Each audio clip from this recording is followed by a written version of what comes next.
Hey everyone, welcome to Take 5 with Tom. I'm Tom, your host, and in this video I'm going to share 5 things that I've learned about soldering. Now, I learned to solder back in the 80s when I was going to school to learn how to be an electronics technician, and when I finally got that job as an electronics technician, the computer manufacturer that I worked for taught me some great stuff. And learning to solder in that industrial setting was great because it taught me things that have sort of stuck with me over the years. And it turns out that those things that I learned back in the 80s are every bit as relevant today. So here's the 5 that I learned about soldering. Number 1, keep it clean. Now this is fairly straightforward because in order to get a good bond when you're soldering, you need a clean surface. To get a clean surface when you're soldering, you use something called flux. Now most 60/40 lead tin solder for electronics applications has something called a rosin core. Rosin is a form of flux. And the job of flux basically is to remove oxidation from the surface, enhance the flow of the solder, and enhance the bond that you get between the two metals when you're done soldering. Now, when you're done soldering, you'll see evidence of this rosin core flux on the board or components in the form of this brownish yellowish residue. Now, when we were soldering in an industrial setting, one of the things that they wanted to make sure of is that we clean that flux off the board. Now, even though rosin is not a very corrosive type of flux, it's good to clean it off because it just makes the job look cleaner.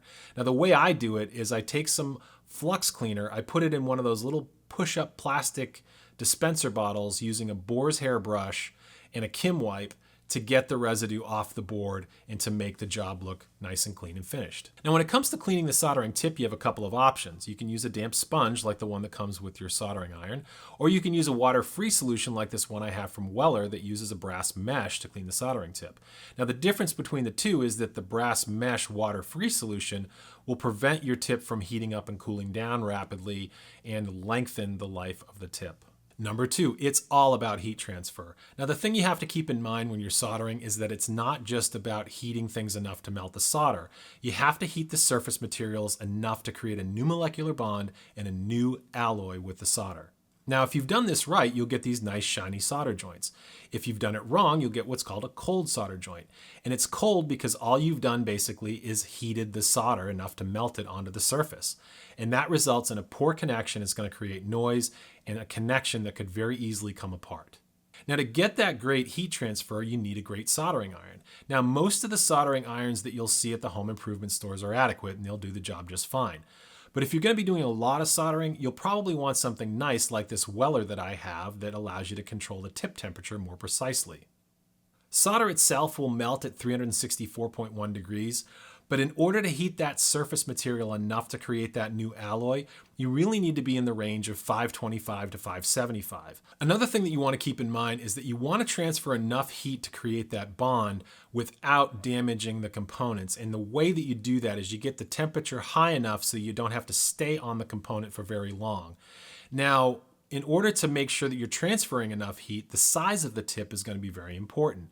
If you're working with smaller components and you're worried about heat transfer that's going to damage those components, you use a smaller tip. I tend to use something that's kind of in the middle because most of what I'm doing is guitar type stuff and there's not a lot of components really that I have to worry about damaging. Now, one of the ways to prevent damage to components is use something called a heat sink, and that's just a clip that you put on the lead of the component that will dissipate the heat from the iron and prevent it from going into the component and damaging it.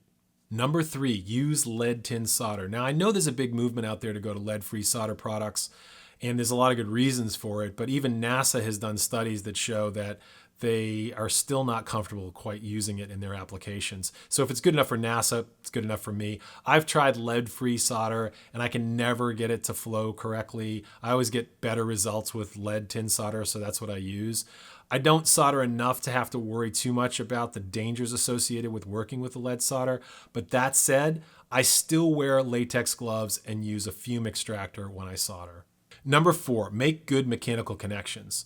Now, a couple of things that I learned early on were shorten the lead lengths. Make sure you cut those leads nice and short so you reduce the likelihood of short circuits, but also make a good mechanical connection because a good mechanical connection is a good electrical connection.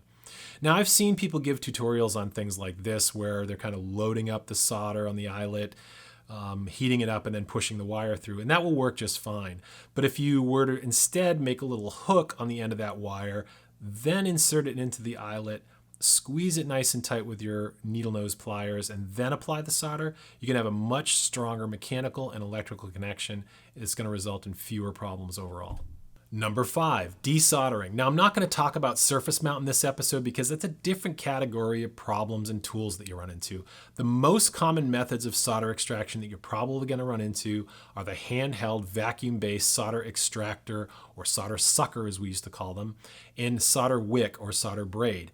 Now, I've used both of these methods to great effect in different applications, and they work great.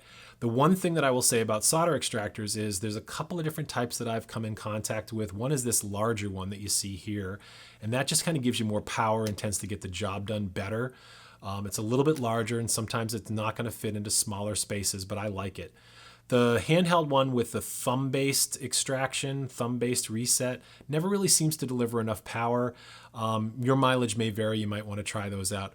The one piece of advice that I can give you with solder wick is to cut the braid, the solder wick, at the end at an angle. That will just make sure that the solder flows onto the wick much more easily. Okay, so that's the 5 on soldering. I hope you found this useful. I've got links for all the tools and things that I talked about in the description. If you like it, if you found something useful, please be sure to like and subscribe, and I look forward to seeing you on another Take 5 with Tom.